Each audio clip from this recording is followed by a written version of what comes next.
Anda un poco confundido el profesor. En fin, retomemos donde nos habíamos quedado, ¿no? Entonces, yo les decía que antes de la llegada de otros grupos invasores a esta península, habían grupos locales establecidos desde el primer milenio, ¿no? Que fueron llegando.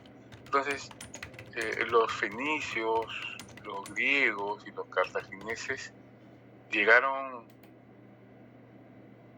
desde el siglo III antes de Cristo, y se fueron estableciendo en las costas, ¿no? En el sur, sureste, ¿no? Los griegos se establecen por aquí, ¿no? Y van dejando sus influencias pequeñas pero significativas, ¿no? El interior de Iberia aún tiene sus grupos étnicos locales propios, ¿no? Entonces, de este encuentro, digamos, va a salir algún tipo de escritura que se llama escritura local propia, ¿no? Escritura autónoma española, que es más o menos el alfabeto. No reconocemos ninguno, ¿no? Bueno, este es el alfabeto egipcio, la columna de la izquierda. Este es un alfabeto más o menos derivado del egipcio, ¿no? Cuando Egipcio domina toda esta zona,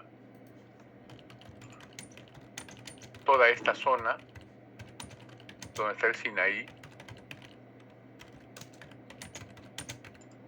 Entonces, luego ya el fenicio, que tiene un desarrollo independiente, pero que de alguna manera, por los viajes que tiene a lo largo, ¿no? Los fenicios a lo largo y ancho de todo el Mediterráneo, no solo ellos llevan su cultura y sus adelantos, su moneda, sus transacciones, sino también asimilan elementos culturales de otras latitudes, ¿no? Los comerciantes son así, los viajeros, los navegantes, ¿no? Llevan y traen cultura. Entonces, esto se refleja en su alfabeto, de alguna manera. Y son el tronco de otros más, de los griegos y finalmente de los romanos, donde encontramos ciertas similitudes, ¿no? Pero en este traspase, en esta evolución. Por ejemplo, si les enseño yo esta escritura, que es antes de la llegada, ¿no? La escritura autónoma española, pues no tenemos ningún elemento en común, ¿no es cierto? Pero sí, efectivamente, hay una influencia fenicia. Esto es un desarrollo propio, ¿no? Al interior. Y se refleja en soportes duros. Este tipo de escritura, como ustedes pueden verlo desde aquí, desde el alfabeto, tiende a los trazos angulosos, ¿no? Rectos y en ángulo. ¿Por qué? Porque la materia en la que se escribe fuerza a que el escritor tenga que hacer estos trazos.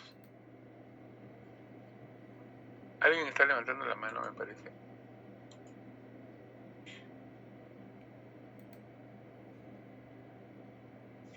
Perdón, nadie, ¿no? Bueno, sigamos.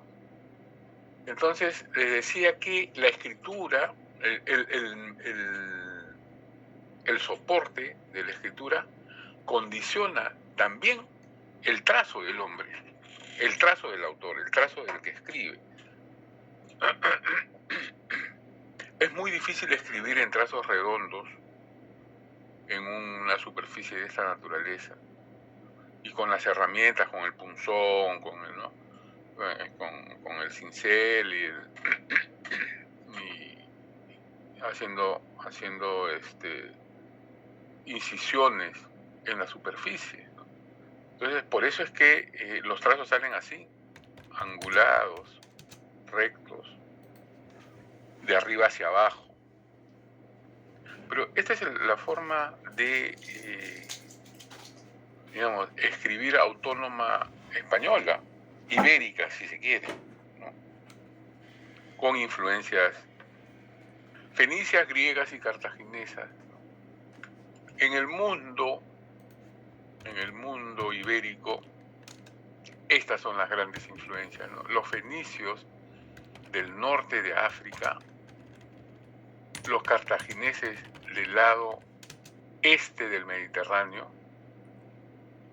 hacen su escala en las Islas Baleares, y los griegos desde el continente, ¿no? Entonces, estas influencias dan como resultado este tipo de escritura. Entonces, señores, nosotros no somos, quieran o no, el ser humano recibe todo este tipo de influencias permanentemente.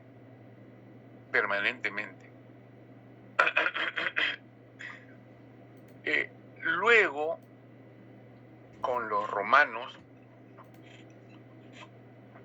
durante la dominación romana, la escritura,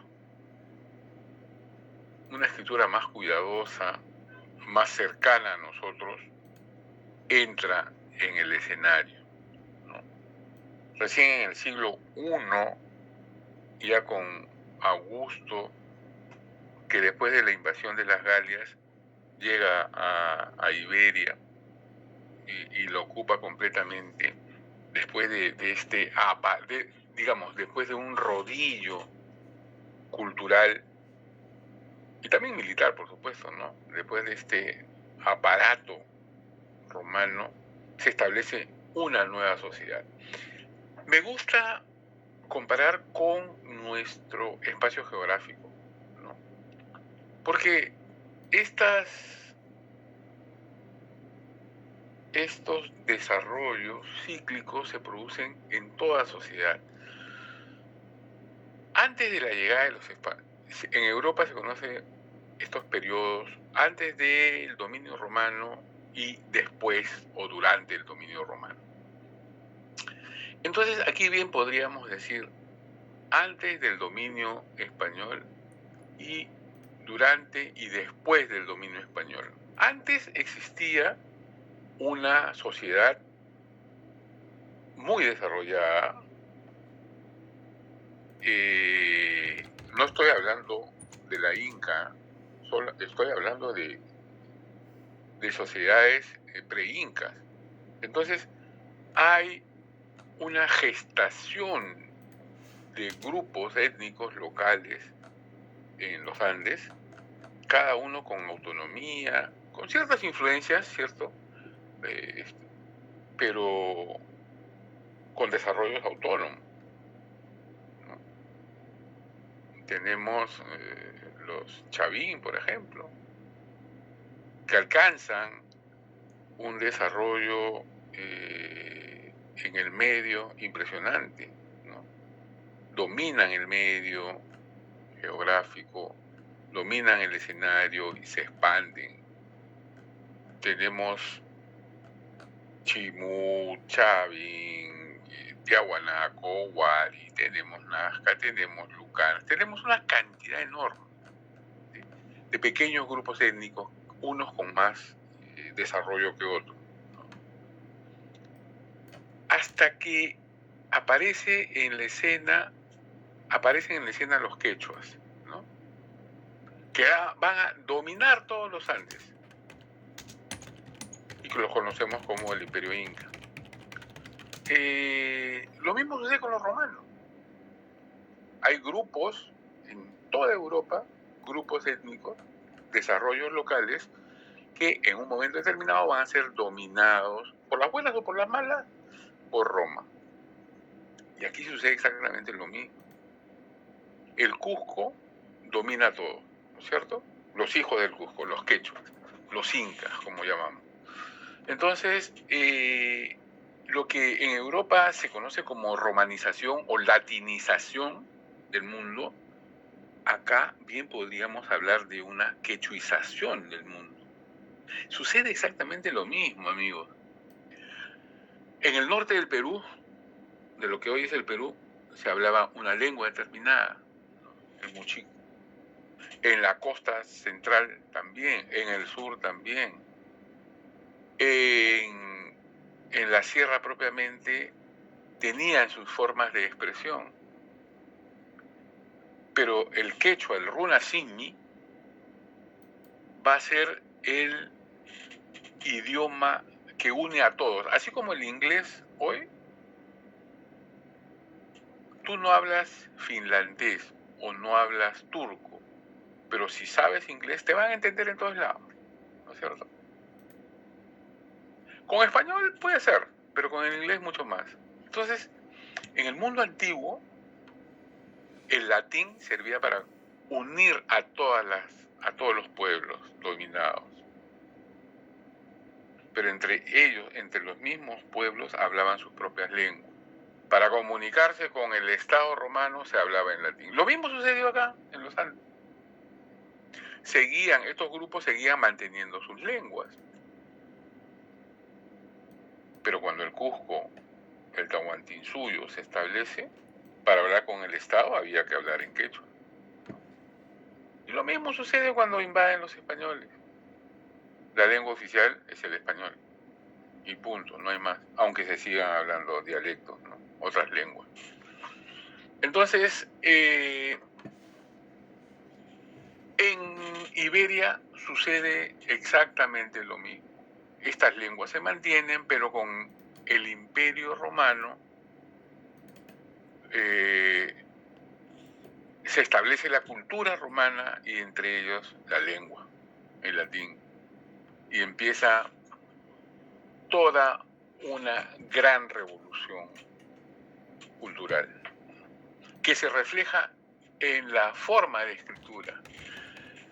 Durante la ocupación romana hay 4 variantes, que las voy a enseñar luego, 4 variantes de escritura. La capital, la uncial, la minúscula y la cursiva. En estos 4 tipos se puede escribir. En todas estas escrituras hicieron uso de los distintos sistemas de abreviar, por siglas, ya lo vamos a ver, por suspensión, por signos especiales y por monogramas, ¿no? Entonces, este momento es en el que se constituye la raíz de toda la romanidad, de todas las lenguas romances que existen hasta la actualidad, ¿no? El francés, el portugués, el español y otros más, ¿no? En fin, el romano es el tronco de todo lo que viene después. Eso es importante tenerlo claro y de hecho lo vamos a ver. Esta es la escritura autónoma española, estas son manifestaciones gráficas de esta escritura. Este es un mapa de estas influencias que van a formar la escritura autónoma española.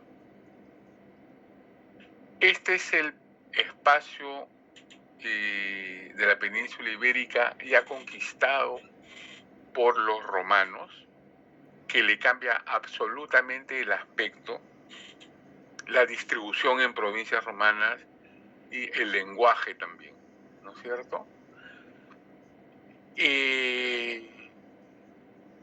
Es tan fuerte la presencia romana que cambia todo lo anterior, casi hasta el punto de desaparecerlo. Claro, con todos estos siglos, más de 4 siglos de pervivencia, 5 siglos de pervivencia, pues dejaron su huella notable, tan fuerte que los otros invasores, después de los romanos, van a tener que acomodarse, ¿no? Llegan a un desarrollo tal que la cultura está tan fuertemente establecida que los siguientes invasores se van a tener que acomodar. No van a influenciar tanto, más bien van a ser influenciados.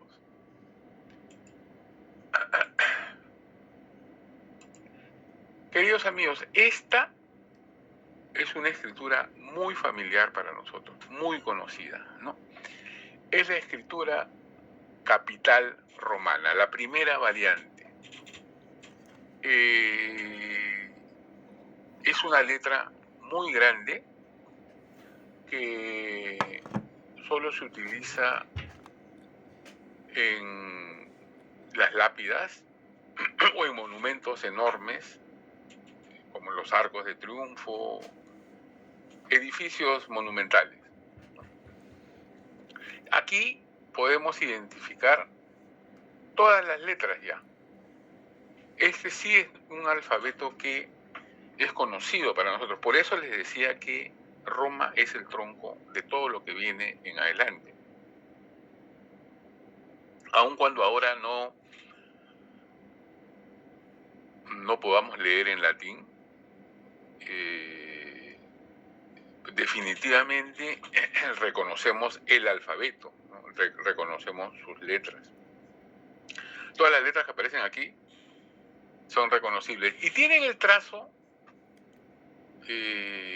recto y angular también, precisamente porque son tallados, ¿no? Son esculpidos en superficies duras. No hay ligazón de las letras. ¿Por qué? Porque no es una letra cursiva. A ver, señor Sarmiento, diga, por favor. Profesor, sí, bueno, una consulta, ¿podría servirnos para un poco recordarnos, ¿no? Por ejemplo, a mí me gusta mucho utilizar la mnemotecnia o algún tipo de forma en la que me recuerde y pueda relacionar los términos, ¿no? Nuevos a un significado. En este caso podría utilizar, por ejemplo, tomando en cuenta que este tipo de letras tienen como característica principal que son de un tamaño grande, el hecho de, por ejemplo, que en los libros, por ejemplo, se suele utilizar las letras capitales, la letra capital, donde inicia de repente un texto y la letra es singularmente enorme. ¿Podría utilizar esto o estaría mal y de repente está haciendo referencia a otra acepción del término capital en este caso? No, señor Sarmiento, efectivamente, muchas gracias por su intervención. Hacia ahí íbamos. Se llama letra capital precisamente por su dimensión y porque nosotros utilizamos estas letras al inicio de un párrafo en algunos textos, como usted bien lo menciona, ¿no? Bibliográficamente encontramos en libros también estas expresiones, ¿no? Cuando empieza un párrafo, un capítulo, la primera letra, caput, cabeza, ¿no? De ahí viene capital. La primera letra es la más grande, ¿no es cierto? Todos nos hemos topado con este tipo de expresiones gráficas. Entonces, de ahí es que los tratadistas le ponen el nombre, ¿no? Porque todas estas letras son grandes, ¿no? Estamos hablando de 7, 8 centímetros, ¿no? Difícilmente se pueden utilizar para manuscritos, para escritos en superficies blandas, ¿no? Entonces, las vamos a encontrar solo en superficies duras, talladas, esculpidas y de esas dimensiones. Entonces, sí, el nombre viene de capital, de la letra mayúscula grande, pero la que encabeza, ¿no? La cabeza, como les dije, caput, cabeza, capital. Entonces, esa es la dimensión, señor Sarmiento. Gracias por su intervención nuevamente. Otra forma de reconocer de este tipo de escritura es que no tienen ligazón, no están unidas, son letras independientes unas de otras, pero tampoco hay separación entre palabras. Algunas veces hay algunos signos, como el punto, por ejemplo, ¿no? El punto que ustedes ven aquí, el punto puede estar marcando la separación de palabras.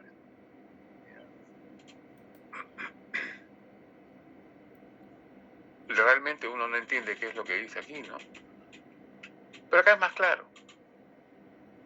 Esto está en un frontón, senatus, pero está un poco recortado, ¿no? Es populor. Este es senado, la famosa frase de los romanos, ¿no? El senado y el pueblo romano. Acá dice imp, me imagino que debe ser la abreviatura, acá hay un punto que dice imperator, y acá dice Caesar, ¿no? Que se pronuncia César. César es la denominación de los monarcas en el imperio. César, no puedo leer qué dice acá, es una D, una I y una V, pero acá sí dice Trajano. Trajano es el emperador, ¿no? Trajano se puede confundir la V hace las veces de U, siempre. En Senatus, en Augusto, acá debería de ser Augusto. Acá hay un punto que me hace pensar que esta es una abreviatura y esta es la primera letra de una palabra que no entiendo, ¿no?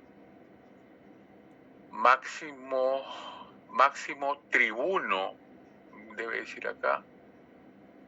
Bueno, pero ya está claro, ¿no? ¿Cuál es la capital romana? O sea, es decir, la letra capital romana y para cuál es su uso. Acá tenemos una letra capital también del arco de Tito. O sea, está más claro, ¿no? Senado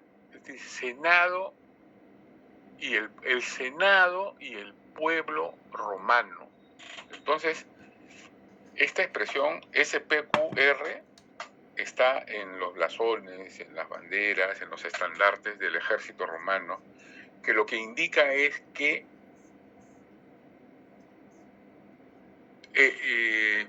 tanto el Senado como una institución de nivel aristocrática jerárquica y el pueblo romano constituyen uno solo. El Senado por sí solo no hace nada sin la anuencia del pueblo y viceversa. Por eso es que siempre aparecen estas expresiones, ¿no? El Senado y el pueblo romano, ¿no?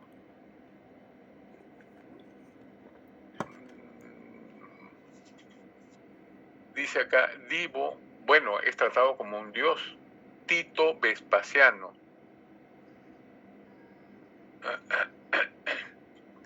Esta es la letra clásica, capital. Y la de abajo es una letra capital, pero un poco más burda, ¿no? Pero tiene las mismas características, pero menos cuidada, ¿no? Menos cuidada. Como se no me indica más, un poco más burda.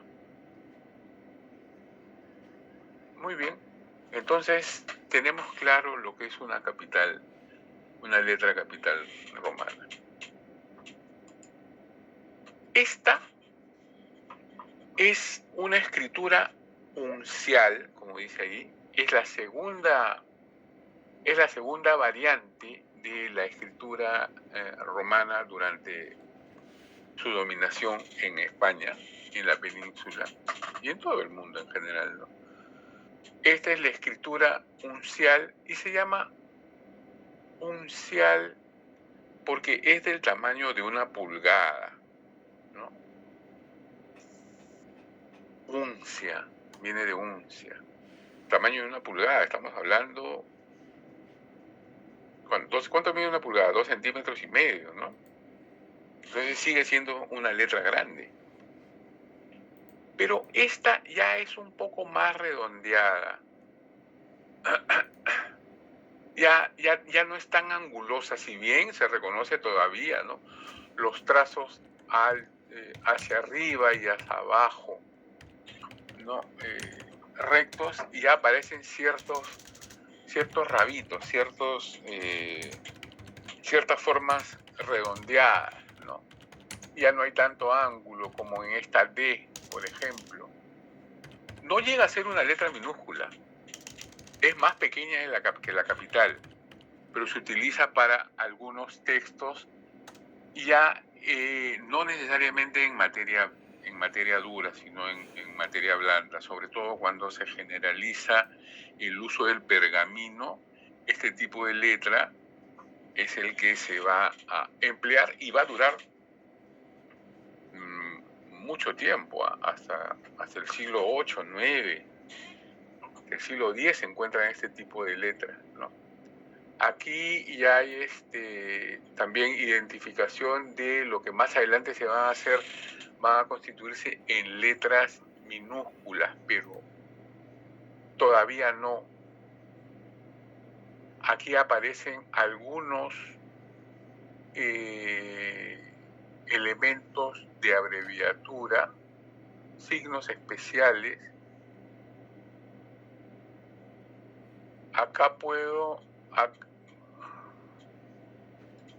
Acá dice Cristos. Esto es una indicación. No sé si recuerdan cuando vimos el crismón, aparecía una abreviatura de Cristo en griego, ¿no?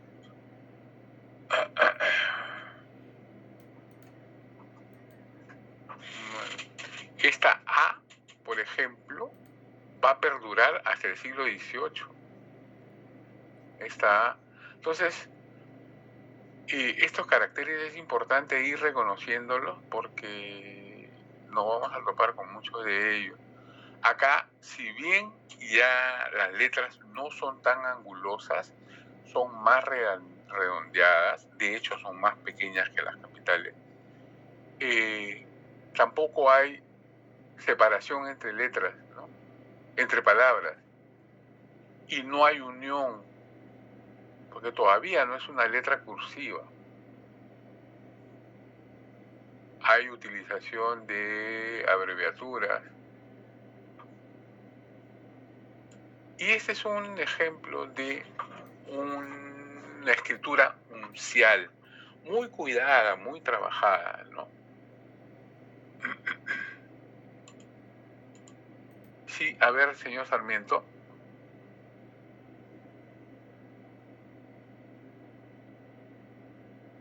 Señor Sarmiento levantó la mano. Profesor, se le quedó la manita levantada. Ah, ya. Sí, profesor, disculpe, si me quedó levantado. No se preocupe. Ya. La señorita Paredes. Sí, profesor, ¿cómo está? Buenas noches. Buenas noches. Profesor, usted está hablando justo estaba hablando del tipo de la segunda variación de la romana, ¿no? La uncial. Pero usted mencionó que son del siglo VIII, IX y X. No me percaté si de la escritura capital romana dijo las fechas en las cuales... Me parece que no. Lo que yo dije de esta uncial es que pervive hasta el siglo. La escritura capital romana en la península va desde el siglo I hasta en adelante, ¿no? Hasta en adelante, pero se circunscribe solo al ámbito de monumentos, lápidas, superficies duras. Monedas también podría ser, ¿no? No tanto en papel. O sea, la capital nunca se abandona. La letra capital se utiliza siempre, sino que van apareciendo en su uso otro tipo de variantes, porque así lo requiere la necesidad de escribir, y de escribir más rápido hace que las letras se vayan achicando y en la medida se vaya recostando el trazo hacia la derecha, se vayan uniendo unas letras con otras, incluso ya de manera arbitraria unas palabras con otras, ¿no? Entonces, el uso mismo del lenguaje escrito hace que aparezcan este tipo de variantes. Y qué bueno que me haya hecho la pregunta, señorita Paredes, porque precisamente me permite decirles eso, ¿no? Ujú. La aparición de unas variantes no excluyen las otras. Claro, o sea, todos pertenecerían a la escritura capital romana. Todas a la escritura romana, ¿no? Ya. De ahí, de la capital se derivan las otras. Pero estrictamente, como usted dice, son en formatos duros, ¿no? Sí, así es. Duras. Así es. Ya. Y el uso de estas letras capitales en superficies blandas, como estas letras que decía Jorge al comienzo de un párrafo, ¿también se denomina capital? Capital, sí, las letras capitales. Mm, La ya. letra capital hace alusión a la forma y al tamaño de las letras que surgen en este periodo, ¿no? En ese periodo de la conquista romana. Ok, profesor, muchas gracias. No, gracias a usted. Y las letras también reflejan el estado de alguna manera, lo que dijo casi al principio de las clases, el comentario del señor Beldi. Si bien no se puede saber el estado psicológico o de salud del autor, del que escribe, o mejor dicho, la paleografía no puede dictaminar sobre ello, sí tal vez en un peritaje más especializado, en la forma de escritura sí nos habla, por ejemplo, de las crisis de las sociedades. Las sociedades en efervescencia, en ebullición, en desarrollo, surge una escritura muy bien cuidada, como la capital romana, por ejemplo. Y entonces, en la medida que las sociedades en su lógico desarrollo se van deteriorando, ¿no? Porque todas son un círculo, ¿no? Un ciclo, ¿no? Parten de cero, van subiendo y luego necesariamente van a tener que bajar para conocer un nuevo ciclo. En estos periodos de bajada, la cultura decae también, y con ello la escritura, y eso les voy a llamar la atención cuando veamos los siguientes estadios culturales, cómo la escritura también va deteriorándose. Por ejemplo, acá tenemos un texto en escritura uncial y muy bien cuidado. De hecho, es producto de un monje copista, ¿no? Un monje está copiando otros libros, y eso le permite trabajar muy cuidadosamente y ornamentar muy cuidadosamente también sus textos. Las letras capitales acá vienen a ser las que inician un párrafo, ¿no? Acá podemos verlas. Y luego el texto se desarrolla en uncial, donde corroboramos lo que dijimos anteriormente aquí, que son letras redondas, la angulosidad se está perdiendo, pero no hay mayor diferenciación de una palabra con otra, ¿no? Todo se escribe sin separación. casi sin separación. Este escrito está realizado en un pergamino, ¿no? Y acá las letras capitales no están determinadas por el tipo, sino por el tamaño. Me refiero a que, por ejemplo, las letras capitales que inician no son las clásicas, ¿no? Sino son las unciales, por ejemplo, esta M, pero de mayor tamaño que las demás. Miren aquí, ¿no? Esta M es uncial, no es capital, pero se utiliza para iniciar el párrafo de una manera más grande. Esa es la diferencia.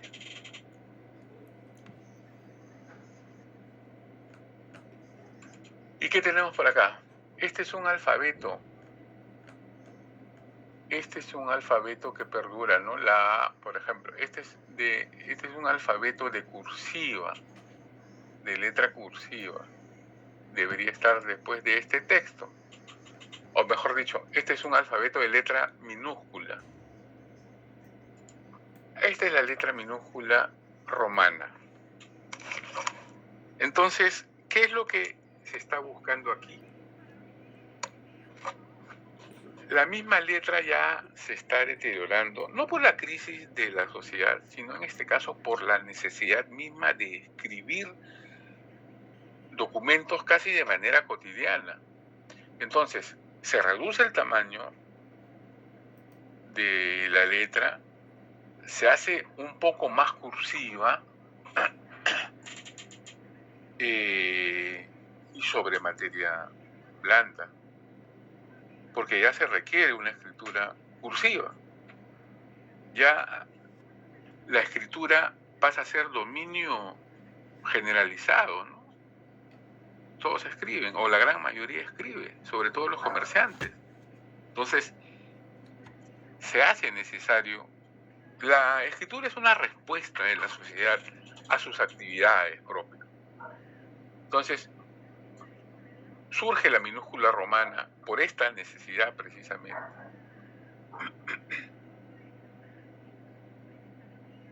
Casi hemos regresado a las anteriores escrituras, ¿no? A estas, por ejemplo,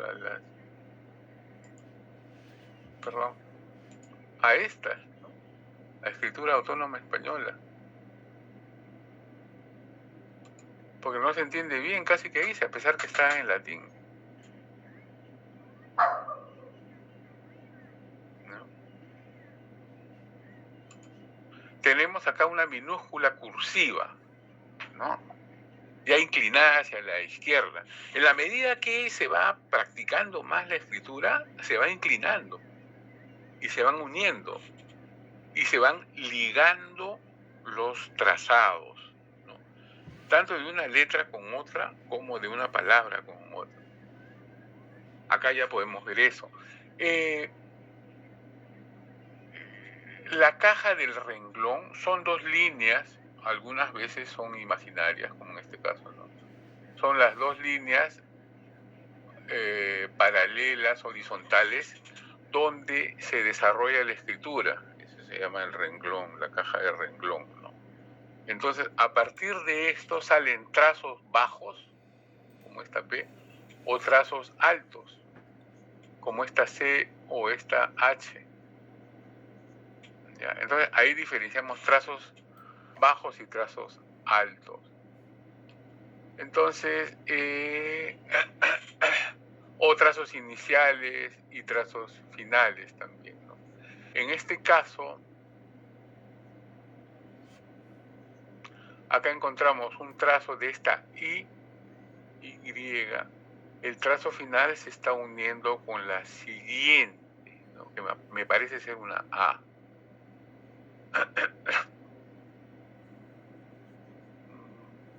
Y así los trazos, por ejemplo, el trazo inicial de esta P invade el renglón debajo. Entonces, todas esas cosas nos vamos a tener que fijar. Todavía en esta cursiva, en latín no se entiende bien, ¿no?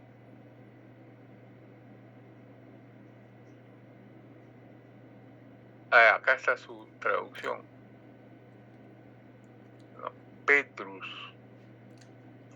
bien complicado de entender. Pero no nos preocupemos porque el latín y nosotros no va a estar en comunión, no vamos a trabajarlo, ¿no? Y esta es la escritura en cursiva, en latín, realizada en tablillas. Se utilizaba mucho en pergamino, perdón, en papiro, pero no han quedado muchos, no han llegado muchos. Los trazos son bastante verticales porque la superficie del pergamino, recuerden ustedes cómo se hacía el pergamino y cómo se constituían las hojas, ¿no? Con hebras verticales y horizontales, se escribía en el lado de las horizontales.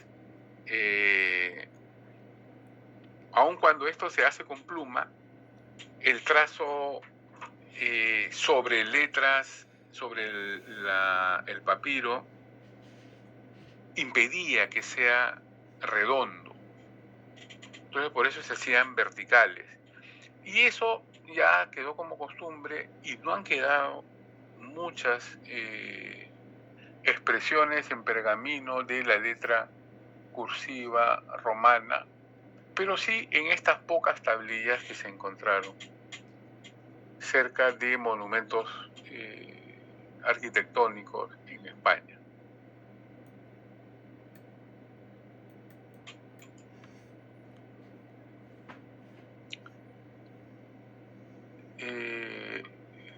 Tenemos acá la letra cursiva romana, que es una variante de la minúscula, ¿no? Pero se nota cada vez con mayor detalle, con mayor claridad, este tipo de escritura. Señorita Paredes, dígame.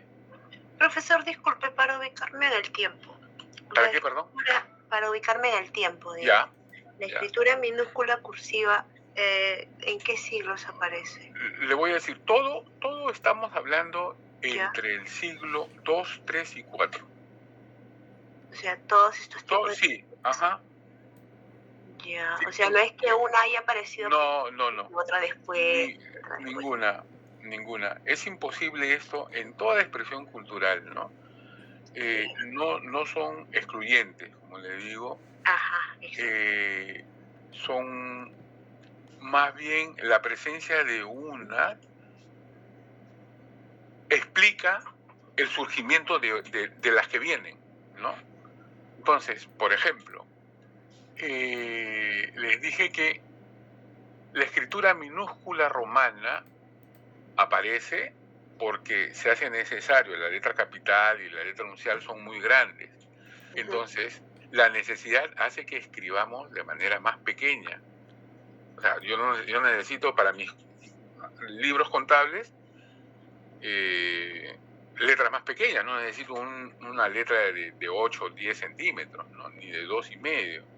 Necesito algo más pequeño. Entonces, el uso o la necesidad va a hacer que estas letras se achiquen. Y la rapidez y frecuencia en el trazo va a hacer que esta escritura minúscula derive en esta cursiva. Porque la cursiva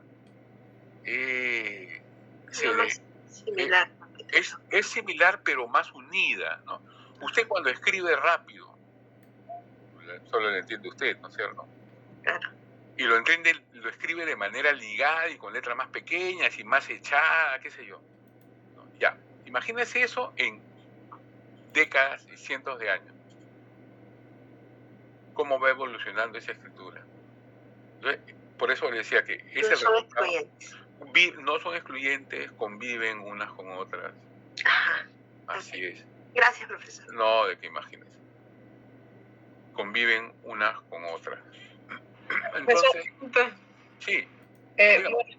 Usted dice que son excluyentes, ¿se podría decir? No no son excluyentes. Que no son excluyentes, o sea que se dan de forma paralela en el tiempo. Podría ser paralela, conviven, como toda expresión cultural. Por ejemplo, yo uso pantalón con pliegues, ¿no?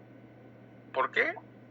No sé, ya me acostumbré a usar pantalón con pliegues y ya no se usa pantalón con pliegues. Si uno va y quiere comprarse una ropa, pantalón con pliegues te miran feo, ¿no? Pero hay gente que utiliza pantalón con pliegues, ¿no? Y en ese sentido, ¿cómo entonces se podría hacer la explicación de la data, de qué fecha podríamos hablar si son paralelos? Ok, ya, perfecto, muy bien, Ariel. Gracias por la acotación. No nos compliquemos mucho en esto, a menos que nos dediquemos a la paleografía latina, ¿no? Ahí sí tendríamos que intensificar un poco más. En este caso, vamos a aterrizarlo más en el caso hispanoamericano, ¿ya? Por ejemplo, la letra procesal encadenada, que es una letra muy redonda, unida unas con otras. Pues se llama la letra encadenada. Y de procesal porque tiene su origen en los procesos judiciales, ¿ya? Entonces se llama procesal encadenada. Estas letras es como si uno pusiera, no he traído en este momento ese ejemplo, pero es como si hiciera varios círculos, ¿no? En un renglón, así como si estuviera practicando caligrafía, así, hacer olas, a lo largo de un renglón. Pero ahí lo que aparentemente no dice nada, sí, la paleografía nos permite leer algo. Y esa letra, por ejemplo, surge en el siglo XVI y se mantiene hasta mediados del XVII. Pero en la medida que esa letra procesal encadenada continúa, va a aparecer otra más cuidada de las secretarías oficiales, ¿no? Y casi en contraposición a la procesal encadenada, que son la letra itálica, por ejemplo. Entonces, ambas conviven. Una se limita a cierta esfera, a los procesos judiciales y a los notarios. La otra, o bastardilla, que es muy cuidada, más trabajada, solo a la secretaría de los virreyes o de los reyes, ¿no? Pero van a convivir juntas. ¿Cómo lo datamos? Hay otros elementos también, ¿no? Hay otros elementos, la forma de expresarse, el recurso literario, los nombres de los que participan, el tipo de documento, ¿no? Esos son un poco más difíciles de percibir y solo el frecuente desarrollo, el frecuente ejercicio es el que nos va a permitir reconocer. Ahora mismo vemos una letra y no sabemos a qué siglo pertenece, ¿no? Pero en el transcurso de las prácticas dirigidas que hagamos, ahí eso nos va a brindar más herramientas para identificar. Y en el caso de estas letras, pues lógico su pregunta, la entiendo. ¿Cómo hago para diferenciar, para datar, ¿no? este tipo de escritura? Pues todavía no podemos, todavía no estamos en condiciones. Pero van a haber elementos que nos van a permitir y los vamos a ir descubriendo a lo largo. Disculpe que no he podido ser más explícito sobre esto, pero se va a explicar en la medida que vayamos desarrollando el curso. Gracias por su intervención, de todas maneras. Gracias, profesor. Nos permite aclarar. Gracias. Bueno, entonces, señorita Anchelia, disculpe, ¿a qué hora acabamos? No quiero terminar. Sí, profesor, acabamos 9:55. Ah, ya, tenemos todavía. Listo. Muchas gracias. Profesor, disculpe, no Sí. se olvide de pasar la lista. No, de ninguna manera. Muchas gracias. Me gustan estas conversaciones, cuando surgen así interrogantes y me permiten indagar un poco más. Entonces nos hemos quedado en la escritura cursiva romana. Tenemos acá varias cursivas.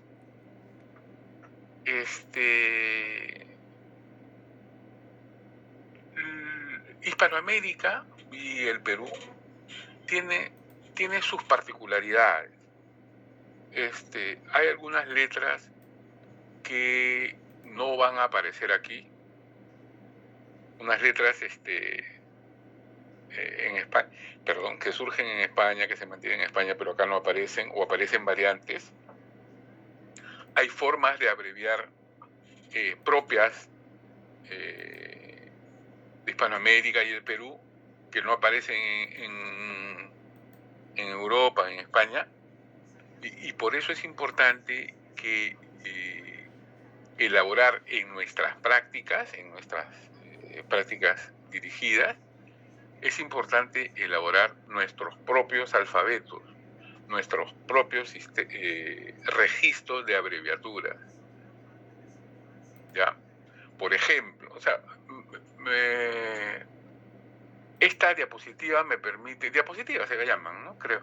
Esta diapositiva me permite, que lo traje con otro fin, me permite decirles eso, porque, por ejemplo, la A, esta A, en Hispanoamérica no la vemos, ¿no? Vemos alguna variante, pero nunca existe. Lo que aparecen es este tipo de A. O esta. Pero aquí tenemos un alfabeto de cursivas romano-español, ¿no? Que el alfabeto nos va a servir de todas maneras a nosotros, ¿no? No la conformación de palabras, porque van a ser en latín, sino como alfabeto es muy útil, ¿no? Entonces, es interesante reconocerlo, ¿no? La E puede confundirse con la F, la G con un 5 en la cursiva nueva, en fin. Si bien esta no va a ser materia nuestra, pero sirve como referente, ¿no? Que muchas, casi en su totalidad, de estas letras va a pasar a nosotros. Y también lo particular es que en estos casos la capital, la letra, o mayúscula o minúscula, va a depender del tamaño, no de la forma. O sea, nosotros, por ejemplo, estamos acostumbrados a esta ¿cómo se llama? A esta A, ¿no? Y la identificamos como A minúscula, porque la A mayúscula la vemos así. Pero en los textos, esta A puede tener mayor dimensión que las demás al inicio de párrafo. Entonces nos va a indicar que es una A mayúscula.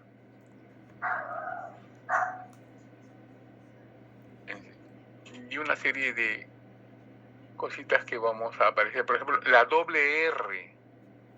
La doble R, en algunos casos, para no escribir doble R, se escribe R mayúscula, ¿no? En arroz, por ejemplo, ¿no? Se escribe arroz con una sola R, pero la R es mayúscula con esta letra, ¿no? Entonces, ese tipo de fenómenos hay que ir tomándolos en cuenta.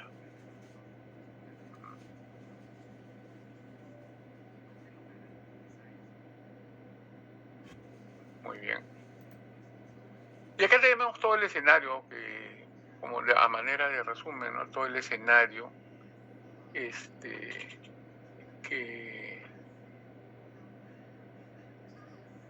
lo que hemos venido conversando en esta clase.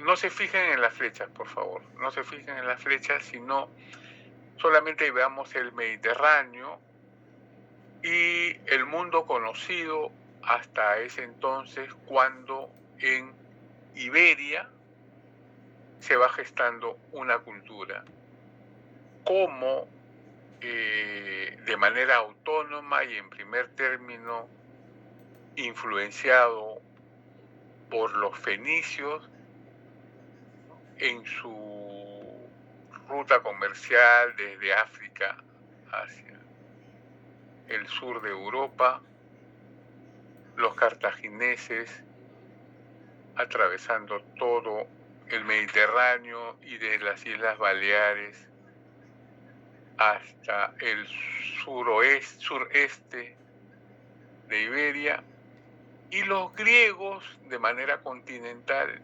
llegando también por las costas, ¿no?, hacia esta zona de España. Entonces, estas son las influencias, y dentro de este mar, siglos después, los romanos empiezan a expandirse hasta España por la bronca que tienen contra los cartagineses, ¿no? Esa rivalidad para el dominio del mar Mediterráneo hace que la pelea se traslade hasta aquí, porque estas son colonias de los cartagineses andando el tiempo, ¿no? Y entonces los romanos, tras buscando pelea con los cartagineses para desaparecerlos del mapa, recuerden las guerras púnicas, ¿no?, llegan hasta las costas del sur de España. Y ya la historia es otra. A partir de los romanos, la historia es otra, y ahí sí nos atañe directamente. No vamos a hablar del Imperio Romano,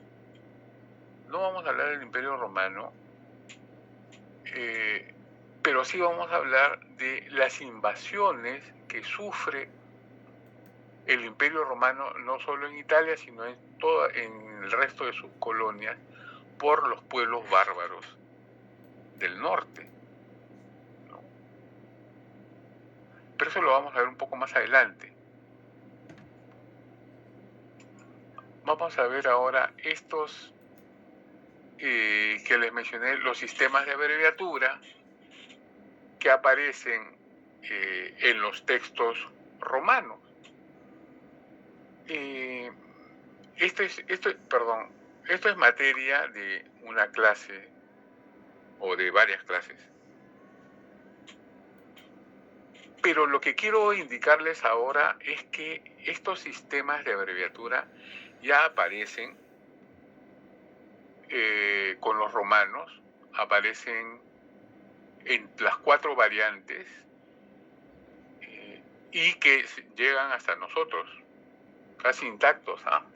Las primeras son por siglas o iniciales, las letras iniciales, ¿no?, fácilmente reconocibles por nosotros, ¿no? Sociedad Anónima, por ejemplo, por hablar de los más sencillos, ¿no?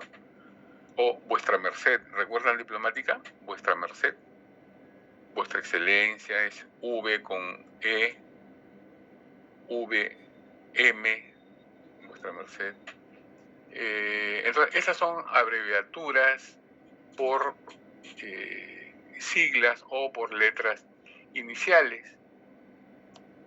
Las abreviaturas por suspensión es cuando se suprimen, por supuesto, letras en la palabra y solamente una está escrita arriba del renglón, ¿no? En Pedro. Pedro se abrevia con una P mayúscula y una O pequeñita arriba, como en la potencia, ¿no? Juan, igual, una J mayúscula y una N arriba. Don, doctor, como la abreviamos hoy, pero la N de don o la R de doctor está arriba, como el símbolo de potencia, ¿no? Esa es la abreviatura por suspensión. Por signos especiales, básicamente la ñ, ¿no? La letra ñ que, como les dije en algún momento en el curso de diplomática, esa virgulilla que tiene la ñ arriba está indicando que se ha suprimido una N del latín, ¿no? Año.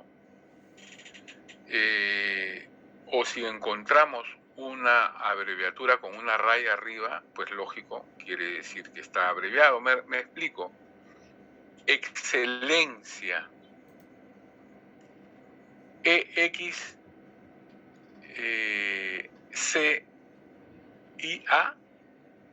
con una raya sobre esto. Esa raya me está indicando que está abreviado excelencia. Y es más o menos un sistema de abreviatura mnemotécnica. O sea, ya tengo que ir acostumbrándome a encontrar ese tipo de escritura, de abreviaturas, porque por lo general no varían, son las mismas, son convencionalismos. No es porque a un escribano se le ocurre abreviar así, no, sino que la costumbre hace que tal o cual palabra sean abreviadas de tal o cual manera y esto se mantiene hasta el presente, ¿no? Entonces, eso va a permitir que reconocer estas abreviaturas, y todas las abreviaturas se transcriben, se desarrollan, mejor dicho. Si yo encuentro excelentísimo y reverendísimo abreviado, tengo que, en mi transcripción, tengo que desarrollarla. No puedo poner la abreviatura en mi transcripción. Si dice P y O, tengo que poner Pedro. Si dice EXCMO, tengo que poner excelentísimo. En su momento les voy a traer más ejemplos de este tipo. Y el cuarto sistema de abreviaturas lo conocemos de alguna manera, que es el monogramático o el de iniciales entrelazados. Por ejemplo, cuando vimos los monogramas de Cristo, ¿no? XPO, o el monograma de María, o el monograma de Jesucristo, JHS. Son pocos, son fáciles de identificar. Sobre todo hacen referencia a Jesús y a María. Algunas veces las firmas de los escribanos o los signos de los escribanos son monogramas de sus iniciales, ¿no? En algunos casos. Pero cuando uno se dedica a la paleografía, llega un momento en que identificas ya a todos los escribanos casi con los que trabajan. Entonces eso se hace común, pero nosotros no vamos a tener problema.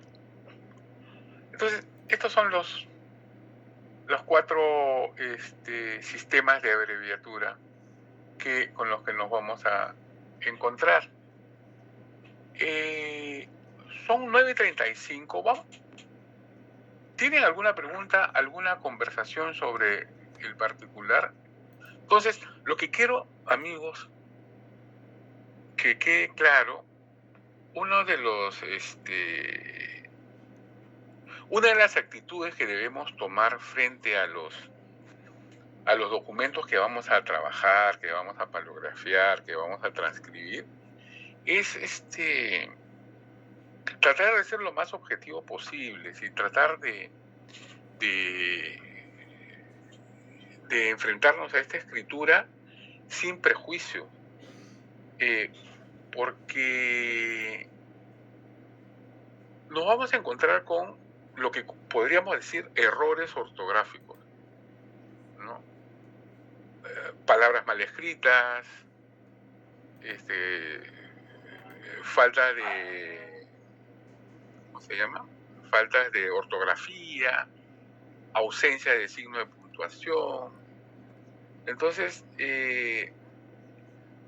y muy fácilmente vamos a caer en el prejuicio, en decir, mira, estos no saben escribir, pero no se trata de eso, se trata simplemente de que las normas no están bien establecidas y nosotros con ese respeto debemos acercarnos a esos documentos y comprenderlos cada uno en su contexto social y cronológico. Entonces, solo de esa manera vamos a poder hacer unas transcripciones limpias y en regla. Y entonces también demanda de nosotros entender que todos estos tipos de escritura son el derivado del mismo ejercicio escriturario. Es decir, las letras y las tipologías, las letras van sufriendo estas evoluciones porque así lo exige el mismo uso. Es como el lenguaje hablado. El lenguaje hablado va,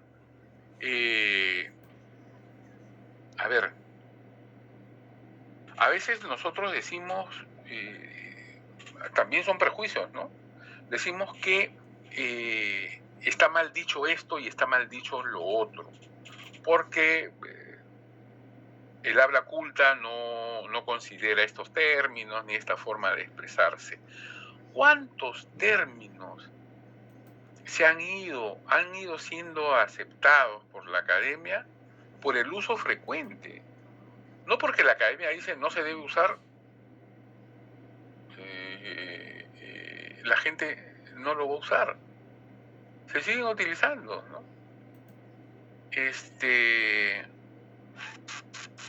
En algún momento, ¿verdad?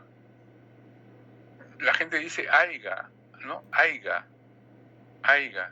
Pero si siguen diciendo aiga, en algún momento, Dios quiera que yo no lo vea, pero se va a tener que aceptar como una posibilidad. En vez de decir haya, también se puede decir aiga o haya. Va a terminar siendo lo mismo. De repente es un caso extremo que estoy poniendo, ¿no? Pero con esto quiero decirles que el lenguaje hablado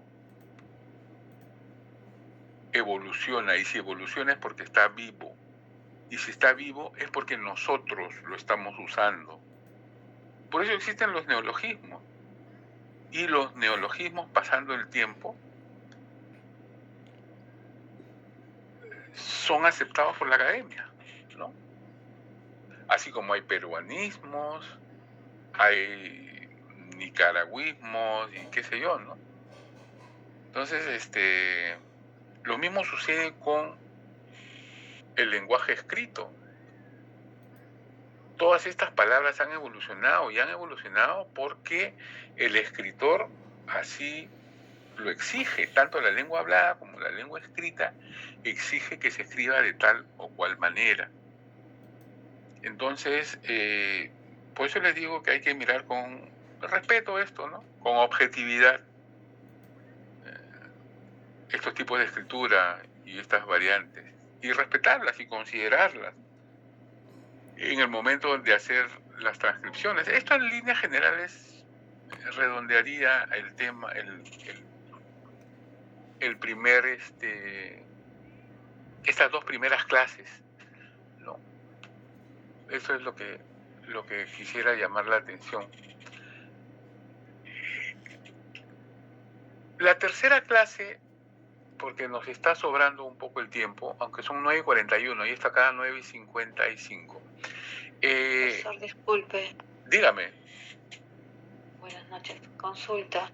Había comentado al principio del ciclo, en la primera clase, que ya no nos acercará para evaluar algunas escrituras, sino que nosotros lo tendríamos que presentar o crear o algo.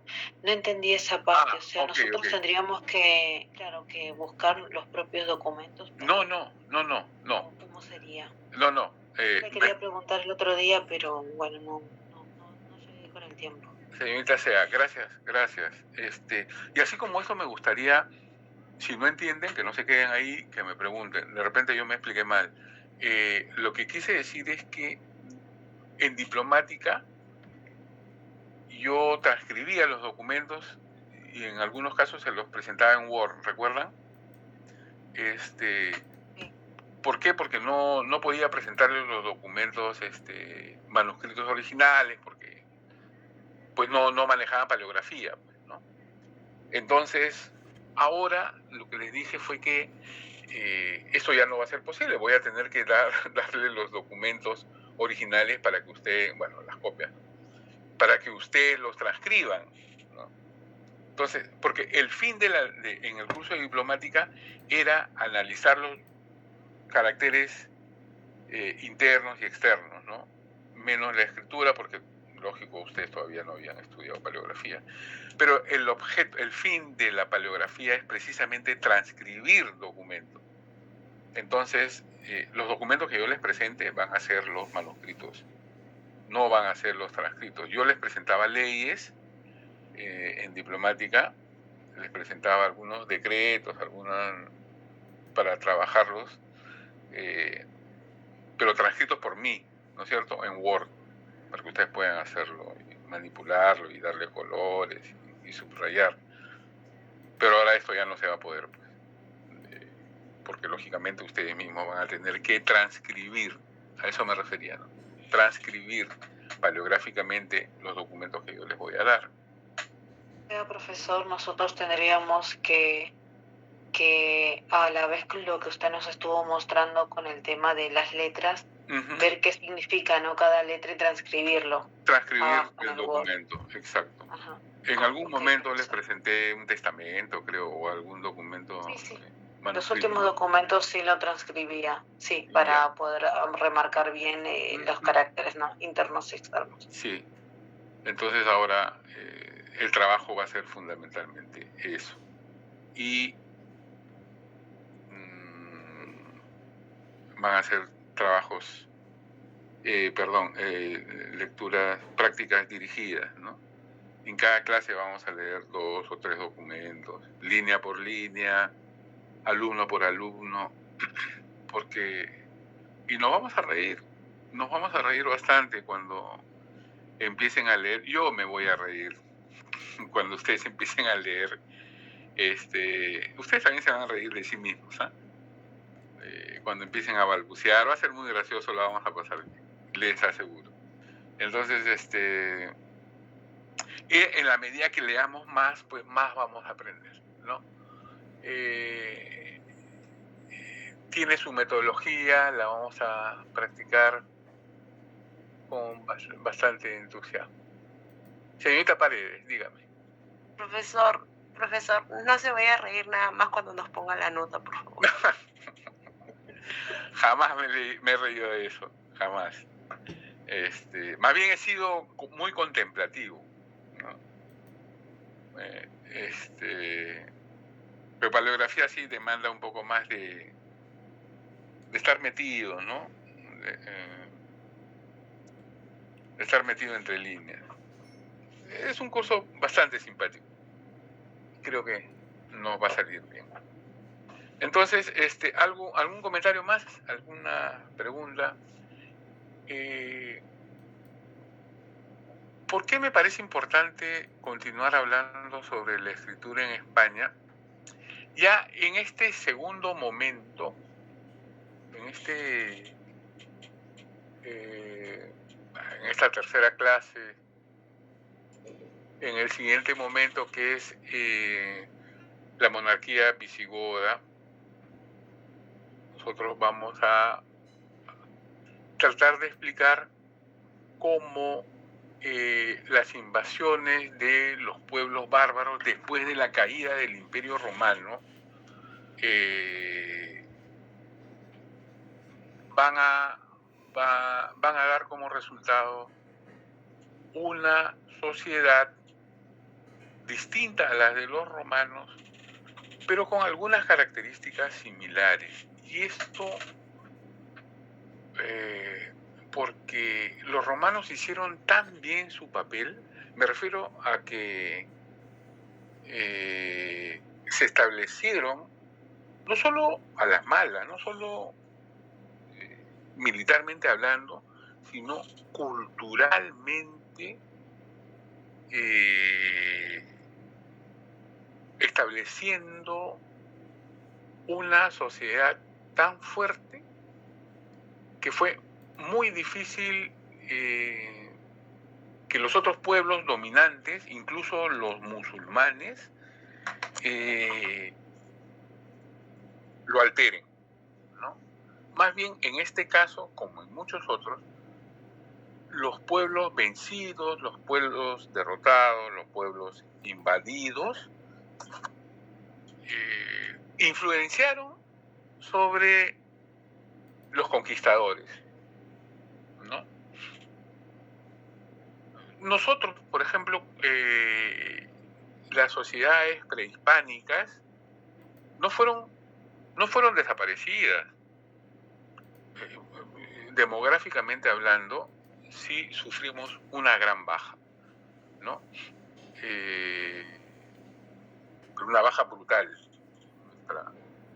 en nuestra demografía después de la llegada de los españoles, no tanto por las armas, sino por las enfermedades, ¿no? Por el choque epidemiológico. Los europeos trajeron enfermedades,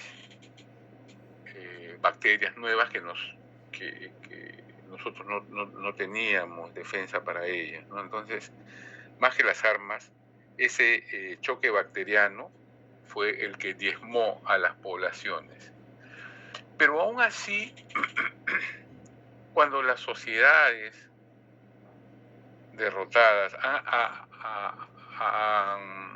hubieran alcanzado un gran desarrollo, los cimientos son tan sólidos que, por ejemplo, en el caso de los Andes,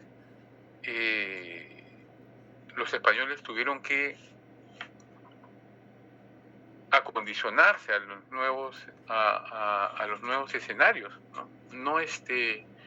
No fue una sociedad, la prehispánica, la andina, que desapareció completamente, ¿no? Se produjo un encuentro, una mezcla. El resultado, no estamos discutiendo si fue bueno o fue malo, simplemente estamos diciendo que esa sociedad no desapareció, sino se amalgamó, y el resultado fue lo que hoy somos, ¿no? Es lo que hoy somos. Entonces, con un gran componente andino y un gran componente europeo. En Iberia sucedió lo mismo. Los romanos, valga la redundancia, romanizaron, o mejor dicho, latinizaron toda la península, de tal manera que la sociedad ibérica alcanzó un gran desarrollo en todos los aspectos, cultural, social, económico, que cuando los romanos son derrotados, en el caso de Iberia, por invasiones de los pueblos bárbaros,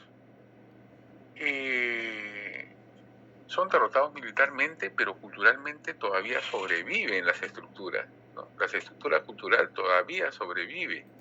Y de tal manera que estos pueblos bárbaros, en su invasión a Iberia, beben de esa cultura. Traen un nuevo sistema, ¿sí? Una monarquía, los pueblos visigodos, ¿no? Traen una nueva monarquía, pero se tienen que acomodar a lo que encuentran. Señorita Anchelia, dígame. Sí, profesor, disculpe que le interrumpa, pero faltan 4 minutos para que acabe la clase. Ah, caramba, ya. Bueno, muchas gracias, señorita Anchelia, siempre poniéndome ahí el ancla. A ver, entonces, ¿cuándo tenemos? El jueves, ¿no? Continuamos con esta clase. Muchas gracias por su atención. Vamos a ver la asistencia ahora.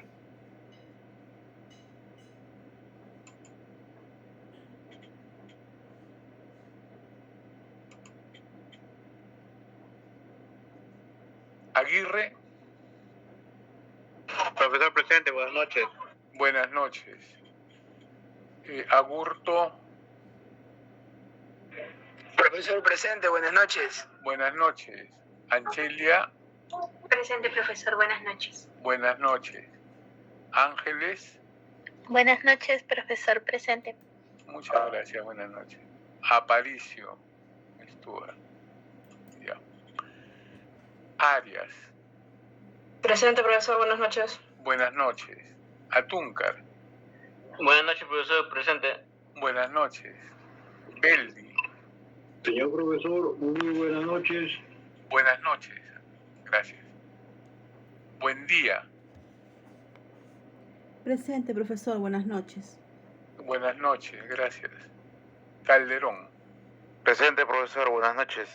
Buenas noches. Calla. Profesor, buenas noches, presente. Buenas noches, gracias. Campos. Buenas noches, profesor, presente. Buenas noches, gracias. Capristano. Profesor, buenas noches, presente. Gracias. Buenas noches. Córdoba. Buenas noches, profesor, presente. Buenas noches, gracias. Espino. Buenas noches, profesor presente. Buenas noches, gracias. Gutiérrez. Buenas noches, profesor presente. Muchas gracias, buenas noches. Guamaní. Presente, profesor, buenas noches. Buenas noches, gracias. Lescano. Buenas noches, profesor presente. Muchas gracias, buenas noches. Mirano. Presente, profesor, buenas noches. Gracias, buenas noches. Muñoz. Presente, profesor, buenas noches. Gracias, buenas noches. Obando. Buenas noches, profesor presente. Buenas noches, gracias. Pajuelo. Presente, profesor, buenas noches. Gracias, buenas noches. Paredes, buenas noches. Profesor, buenas noches, presente. Parodi. Profesor, buenas noches, presente. Buenas noches, gracias. Ramos. Profesor, disculpe, el compañero Ramos está ahora en un viaje de trabajo y por la señal no se ha podido conectar hoy día. Ok, lo excusamos, gracias. Romaní. Presente, profesor, buenas noches. Buenas noches, gracias. Sarmiento. Presente, profesor. Buenas noches, gracias. Simón.